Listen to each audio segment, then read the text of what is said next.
Pagdating sa usapang hardware at construction supplies, nako, sa negosyong to, isang pangalan lang ang inyong pagkakatiwalaan. M Builders! With more than 200 branches nationwide.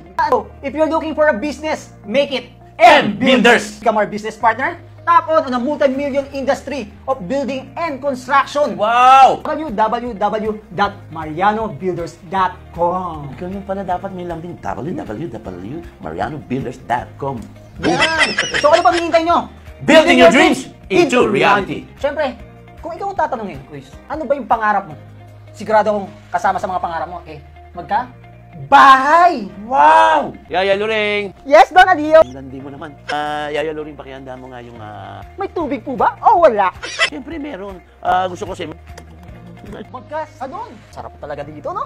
Huy, sing! Oo naman, the best nga. Ang galing nga gumawa nito eh. Ninang ka. Ba't lang nababawas ang kuko? Kanina ko pa na... At syempre, magka-restaurant! Wow! Restaurant! Uy, guys! Ano tama mo dyan? Pambihira. Natrabaho tayo, di ba? Ano po? Ano ba sinabi mo doon kanina, di ba? Restaurant. Nandito tayo sa Wanderlust Restaurant. Patingin nga. Syempre, mangarap ka na lang. Yung malaki na.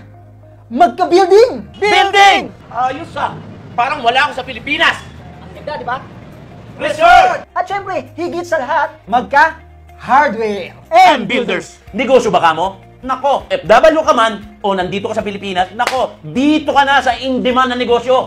Narito na ang M Builders Hardware and Construction Supplies. Nako, kaya ano pang ginagawa mo? Magsimula na magnegosyo ng hardware sa halagang hindi ka talo. Yun! Ito ang negosyong hindi naluluma at hindi nasisira ang produkto.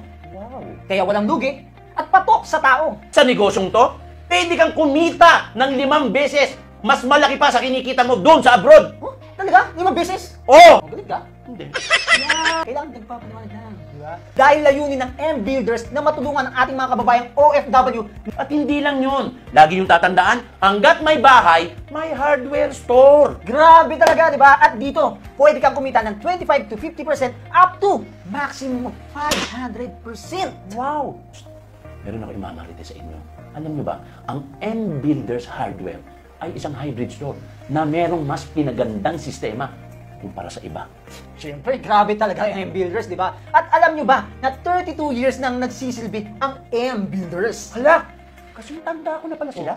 Grabe. M Builders ay subok at tiyak na mapagkakatiwalaan pagdating sa industriya ng hardware at construction supplies. Yun! Ano? Alam mo ba, Kuis? Oh. Ang M Builders, ginawaran na ng iba't ibang parangal. Talaga? Gaya ng ano? Siyempre, gaya ng NCAA Award. Wow! Diba? Philippine Top Choice Award 2019. Ang Diba? galing. At Golden Choice Award 2019. Ang husay. Seal of Excellence Award 2019. Tagumpay. Diba? Grabe yung 2019 na yun. Philippine Social Media Award. Wow! Daming award. Ito pa isa, ano ba yun? Affordable and quality product. Diba? Okay. Subukan talaga. At ito na. Ito na, Kuis. Ito na yun eh. Paano nga ba magsimula ng sariling hardware store? Yan, buti na itanong mo yan. Ako alam ko yan, mataba mga brain cells ko eh, no? Ganito lang po ang gagawin ninyo, no? 0960-562-0568. Fill up lang ng form. At yun, makita aming website at ilagay ang inyong mga detalye sa application form. That's it. Yun, nice. At syempre, maaari din gamitin ang iyong sariling pangalan para sa iyong hardware store. At syempre, upon contract signing, ibigay ang initial na payment or down payment na nagkakahalaga ng 85% ng total package. At syempre, maghintay lamang ng 15 to 30 working days para ma-deliver ang items at i-set up ang iyong hardware store. Bakit naman talaga sila nang gagawa lahat pala niyan? Siyempre, grabe, di ba? Alam mo yan, minsan, ito yung tinatawag na. Kaya dito sa M Builders, Building your dreams into reality. Ako naman po si Jim Padilla, actor, comedian, host, and model and balladeer. Grabe.